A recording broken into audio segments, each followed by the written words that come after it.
జై కాంగ్రెస్ అందరూ చేతులున్న వాళ్ళందరూ చేతులెత్తి అనాలి జై కాంగ్రెస్ పరకాల అంటారు భూపాల పెళ్ళోళ్ళు అంటలేరు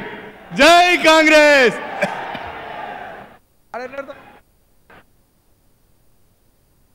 సభకు అధ్యక్షత వహిస్తున్న సోదరులు భూపాలపల్లి శాసనసభ్యులు మీ అందరి అభిమాన నాయకులు గండ్ర సత్యనారాయణరావు గారు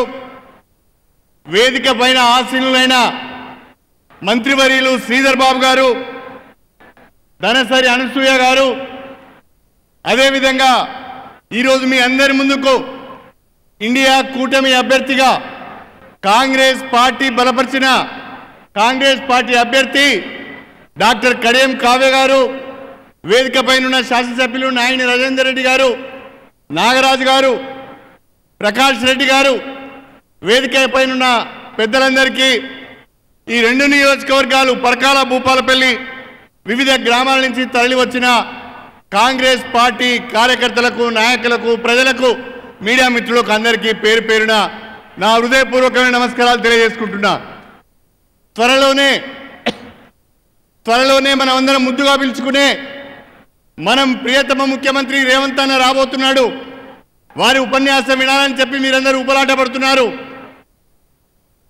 మే 13వ తారీఖున లోకసభకు ఎన్నికలు జరుగుతున్నాయి ఈ లోకసభ ఎన్నికలలో ప్రధానమైన పోటీ కాంగ్రెస్ పార్టీ బీజేపీ పార్టీ మధ్యన ఉండబోతున్నది సంవత్సరాలుగా కేంద్రంలో ఉన్న నరేంద్ర మోడీ ప్రభుత్వం గత 10 సంవత్సరాలుగా కేంద్రంలో ఉన్న భారతీయ జనతా పార్టీ ప్రభుత్వం తెలంగాణ కోరగబెట్టింది ఏమీ లేదు భారతీయ జనతా పార్టీ తెలంగాణ వ్యతిరేక పార్టీ తెలంగాణ ఏర్పాటును అవమానించిన పార్టీ తెలంగాణకు అదనంగా నిధులు కానీ తెలంగాణకు ఒక ప్రాజెక్టు కానీ తెలంగాణకు ఒక రైల్వే కోచ్ ఫ్యాక్టరీ కానీ తెలంగాణకు ఒక స్టీల్ ఫ్యాక్టరీ కానీ తెలంగాణకు ఏ రకమైన ఒక ఇన్స్టిట్యూషన్ కానీ ఇవ్వని భారతీయ జనతా పార్టీ ఈరోజు మళ్ళొకసారి తెలంగాణ ప్రజలు ఓట్లాడడానికి వస్తున్నది వాస్తవంగా తెలంగాణలో ఓట్లు అడిగే నైతిక హక్కు భారతీయ జనతా పార్టీకి లేదు కారణం ఏంటంటే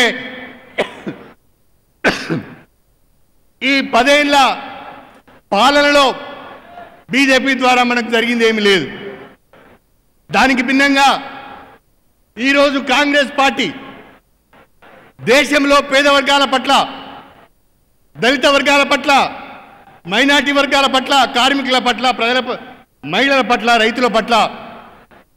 వాళ్ళ అభ్యున్నతి పట్ల చిత్తశుద్ధితో పనిచేస్తున్నది వాళ్ళ సమగ్ర అభివృద్ధి కొరకు గతంలో అనేక ప్రణాళికలు రచించింది ఇప్పుడు బ్రహ్మాండంగా 6 గ్యారంటీల పేరిట 5 న్యాయ పేరిట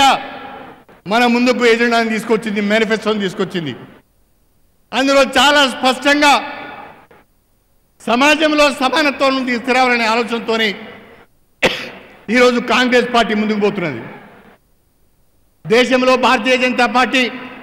మతతత్వాన్ని పెంచి పోషించే ప్రయత్నం చేస్తున్నది మత విద్వేషాన్ని రెచ్చగొట్టి రాజకీయ పాపం గడుపుకునే ప్రయత్నం చేస్తున్నది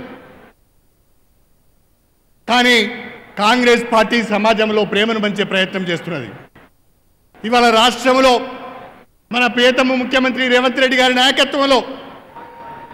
బ్రహ్మాండమైన పాలన అందిస్తున్నారు ఈ ఎన్నికల్లో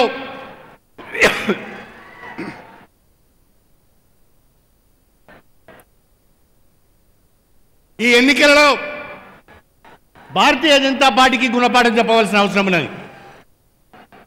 కాంగ్రెస్ పార్టీకి సోనియా గాంధీ నాయకత్వాన్ని బలపరిచే విధంగా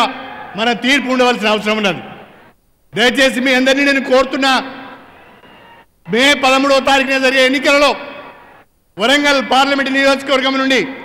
కాంగ్రెస్ పార్టీ అభ్యర్థిగా పోటీ చేస్తున్న డాక్టర్ కడియం కావ్య గారి చేతి గుర్తుకు ఓటేసి మన ప్రాంత అభివృద్ధికి చేయూతనివ్వవలసిందిగా మీ అందరినీ కూడా కోరుకుంటూ సెలవు తీసుకుంటున్నాను జై కాంగ్రెస్